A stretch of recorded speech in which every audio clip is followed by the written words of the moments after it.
మన నగరాలు పట్టణాలు ప్రగతి బాట పట్టాలంటే బీజేపీని గెలిపించండి. కేంద్ర ప్రభుత్వ సహకారంతో మున్సిపాలిటీలు, కార్పొరేషన్ల సమగ్రాభివృద్ధి. ఇది తెలంగాణ ప్రజలకు మోదీ గ్యారంటీ. కమలం గుర్తుకే మన ఓటు.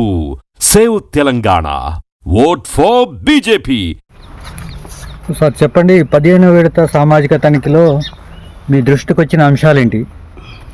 ముఖ్యంగా ఏంటంటే మన శాలిగారం మండలంలో మన ఎంపీడీఓ ఆఫీస్ ద్వారా దాదాపుగా 4 కోట్ల రూపాయల పనులు జరిగినాయి. అందులో 3,60,00,000 వేజ్ పేమెంటు, 47 లక్షలు మెటల్ పేమెంట్స్ అయినాయి. అదేవిధంగా పిఆర్ నుంచి 2,47,00,000 రూపాయల వరకు పేమెంట్స్ జరిగినాయి గత ఫైనాన్షియల్ ఇయర్లో. దానికి సంబంధించి మరి ఈరోజు సోషలైట్ గత 15 రోజుల నుంచి సోషలైట్ గ్రామం తిరిగి ప్రతి ఒక్క వేసీకరణ కలిసి పనులు చూసి ఈరోజు సోషలైట్లో మనం అన్నీ క్లుప్తంగా డీటెయిల్గా రివ్యూ చేయడం జరిగింది ఉదయం నుంచి. మరి దాంట్లో ముఖ్యంగా 10-15 అంశాలు రిపీటెడ్గా వచ్చినాయి ప్రతి గ్రామాల్లో. సో అందులో ముఖ్యంగా ఏంటంటే జాబ్ కార్డ్స్ 100% అప్డేట్ చేయకపోవడం. రెండోది 7 రిజిస్టర్స్ అని ఉంటాయి మన ఉపాధి హామీలో, ఆ 7 రిజిస్టర్స్ అప్డేట్ చేయకపోవడం అనేది మేజర్గా కనిపించింది. అదేవిధంగా రోజ్గార్ రిజిస్టర్, రోజ్గార్ దివస్ అంటే ఉపాధి హామీ పత్రం సంబంధించిన దివస్ కండక్ట్ చేయాలి. దానికి సంబంధించి ఒక 2-3 గ్రామాలలో జరగలేదు, మిగిలిన గ్రామాల్లో జరిగింది. అదే విజిలెన్స్ మానిటరింగ్ కమిటీ ఆల్మోస్ట్ 22 విలేజ్లో కండక్ట్ చేస్తున్నారు. ఒక 2 విలేజ్లో వచ్చినాయి, అవన్నీ కూడా ఎంపీఓ గారు చెప్పడం జరిగింది. అదేవిధంగా ఎంపీఓ పంచాయత్ సెక్రటరీస్ రోజు పని జరిగే ప్రదేశానికి వెళ్ళి అవన్నీ చెక్ చేసుకోవాలి. సో దాదాపుగా 60-70% ఉన్నది. ఒక 30% మస్టర్స్ వారు చేయలేదు. వేరే సర్వేస్, సెక్స్ సర్వే ఉన్న సందర్భంలో, వేరే డ్యూటీస్ ఉన్న సందర్భంలో చేయలేని చెప్తున్నారు. బట్ అటువంటి రిపీట్ కాకుండా మళ్ళీ 100% ప్రతిరోజు పని ప్రదేశానికి వెళ్ళాలి, వెరిఫై చేయాలి. ఎంబీ లేకుండా కూడా పేమెంట్ జరిగిందని మీ దృష్టి? ఎంబీ లేకుండా ఏవైతే పేమెంట్ జరిగినాయో దానికి సంబంధించి సిఓ మీద యాక్షన్ తీసుకుంటున్నాం. అదేవిధంగా ఆ అమౌంట్ అంతా కూడా గ్రామ పంచాయతీ అమౌంట్ క్రెడిట్ కాలేదు, జనరేట్ చేశారు తప్ప అమౌంట్ క్రెడిట్ కాలేదు. ఆ క్రెడిట్ కాని అమౌంట్ క్రెడిట్ కాగానే ఇమీడియట్గా దాన్ని రికవర్ చేసి గవర్నమెంట్ అకౌంట్లకు క్రెడిట్ చేస్తారు. 13వ విడత 14వ విడతలో సేమ్ ఇదే పరిస్థితి అయింది. నామమాత్రం తూతు మంత్రంగానే చేశారు. మరి ఇప్పుడు కూడా అదే జరిగే అవకాశం ఉందా? అంటే ఇది తూతు మంత్రం ఉండదు. యాక్చువల్గా ఏమవుతుందంటే ఇప్పుడు మన జిల్లాలో 80,000 పేరాలు ఉన్నాయి. 80,000 పేరాలకి ఈరోజు ద్వారా 25,000 పేరాలు సబ్మిట్ చేసాం. దానికి ఊరికే క్లోజ్ కావేవి. ఎన్ని లెవెల్స్లో అవుతాయంటే ఇటు ఎంపీడీఓలు, తర్వాత మన డిఆర్డీ లెవెల్లో, తర్వాత కలెక్టర్ గారి లెవెల్లో, తర్వాత హెడ్ ఆఫీస్ లెవెల్లో వాళ్ళు సాటిస్ఫై అయితేనే డ్రాప్ అవుతాయి. ఒకసారి పేపర్ మీకు వచ్చిందంటే ఊరికే డ్రాప్ కావాలి. సో ఇవన్నీ పెండింగ్ ఉంటే అవన్నీ అటెండ్ అయితే తప్ప ఏదో ఇక్కడ లోపల చేసే కావాలి. స్టేట్ లెవెల్లో చీఫ్ విజిలెన్స్ ఆఫీసర్ ఉంటారు. చీఫ్ విజిలెన్స్ ఆఫీసర్ ప్రతి పేరాకి ఏవైతే వీళ్ళు రాస్తున్నారో దానికి సాటిస్ఫాక్షన్ ఆన్సర్ ఉండి కన్సర్న్ అధికారులు సర్టిఫై చేసి రికవర్ ఉంది, రికవరీ అయిన సంబంధించిన ఓచర్ పెడితేనే అవుతుంది. ఊరికే మేము రికవర్ చేసామని రాస్తే కాదు అది. సో అట్లా తూతు మంత్రం కావడానికి లేదు. ఖచ్చితంగా ప్రతి పేరా మీద రికార్డు ఉంటుంది. సో ప్రతి పేరా దానికి సంబంధించినటువంటి సాటిస్ఫైడ్ ఆన్సర్ ఇస్తేనే పేరాలు క్లోజ్ అవుతాయి. 13వ విధంగా మనము పిఆర్కి సంబంధించి అటు రికార్డు సబ్మిట్ చేయలేదు. అదేవిధంగా ఈరోజు రాలేదు. అతని మీద ఏఈ మీద, లేకపోతే ఇప్పుడు ఎవరైతే పనిచేసినారో సభ సీసీ రోడ్లు ఉన్నాయి, లేదా గ్రామ పంచాయతీ బిల్డింగ్ ఉంది. కట్టిన తర్వాత ఆల్మోస్ట్ 10% అమౌంట్ పట్టుకుంటారు సోషలైట్ కాకుండా. సో ఆ 10% అది వెరిఫై అయ్యి దాంట్లో రికవరీ గిట్లు ఏం లేకుండానే ఆ బ్యాలెన్స్ 10% పేమెంట్ అవుతుంది. అంతవరకు పేమెంట్ కాదు. అది ఎప్పుడు ఎన్ని రోజులు వాళ్ళు రికార్డు ఇవ్వకుండా ఉంటే అన్ని రోజులు ఆ పేమెంట్ పెండింగ్ అవ్వాలి. సో కాబట్టి అది వాళ్ళు ఈ సంవత్సరం అవాయిడ్ చేసినా కూడా వాళ్ళు వచ్చే సంవత్సరం అయినా రికార్డ్ సబ్మిట్ చేయవలసిందే, సోషలైట్ వాళ్ళతో వెరిఫై చేసుకోవాల్సిందే. అప్పుడే వాళ్ళకి పేమెంట్ పోతాయి. లేకపోతే 10% ఏదైతే ఎల్డప్ చేసిన పేమెంట్ వాళ్ళకి ఎప్పటికి వెళ్ళదు పనిచేసిన వాళ్ళకి. గతంలో జరిగిన సామాజిక తనిఖీల్లో సోకాజీ నోటీసులు పంపించారా? పంపించిన తర్వాత కూడా మళ్ళీ అదే విషయాలు రిపీట్ అవుతున్నాయి. వాటిపైన ఏ చర్యలు తీసుకోవాలి? ఏముంటుందనంటే దాని గ్రావిటీ బట్టి ఇప్పుడు నేను కూడా చాలామందికి ఫైన్ ఇంపోజ్ చేసిన రికవరీ రికవరీ కాకుండా సపోజ్ క్యాలిక్యులేషన్ మీ సెక్స్ అన్న, సో ప్రతిదానికి 1000 రూపాయలు పనిష్మెంట్ ఇస్తున్నాం.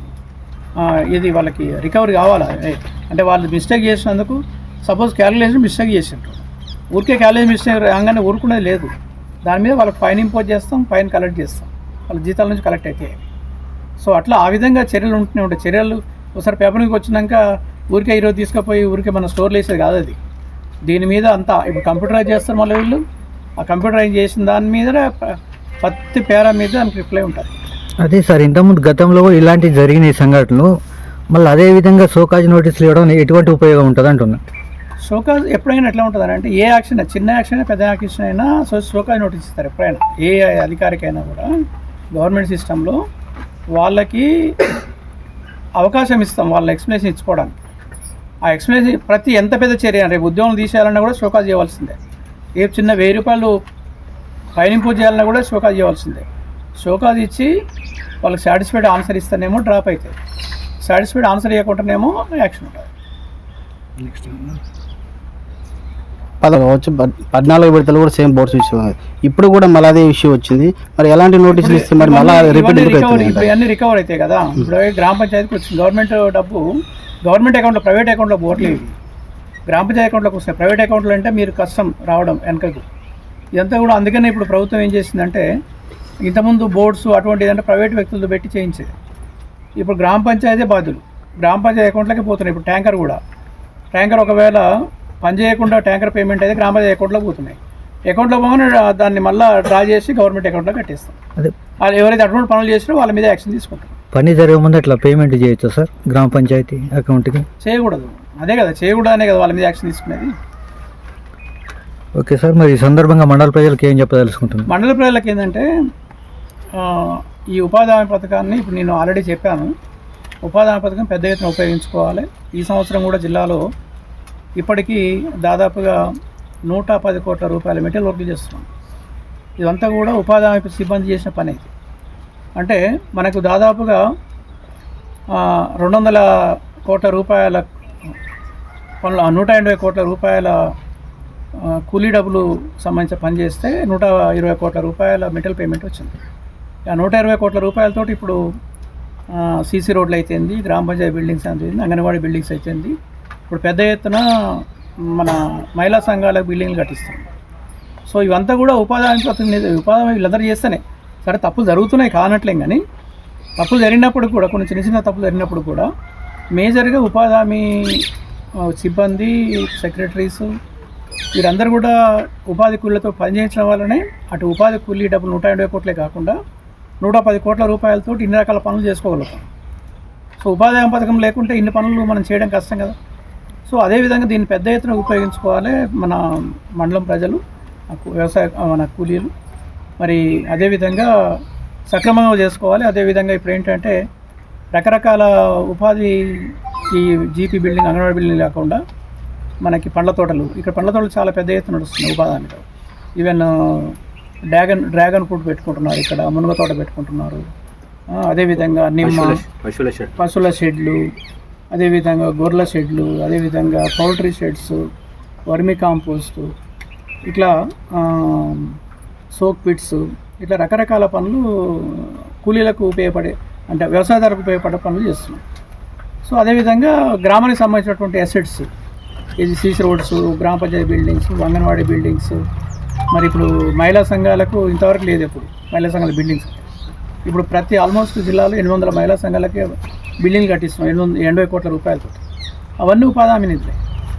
సో కాబట్టి చిన్న చిన్న తప్పులు జరుగుతున్నాయి, వాటిని మెరుగుపరుచుకుంటూ ఇంకా కూడా దీన్ని ముందుకు నాణ్యతతోటి పని జరిగే విధంగా చర్యలు తీసుకుంటాం. మీ వ్యాపారం అభివృద్ధి కావాలని కోరుకుంటున్నారా? అయితే వెంటనే క్యూనస్ని సంప్రదించండి.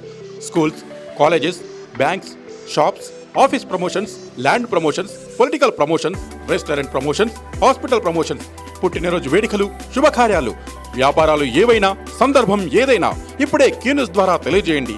మీ వ్యాపారాన్ని అభివృద్ధి చేసుకోండి.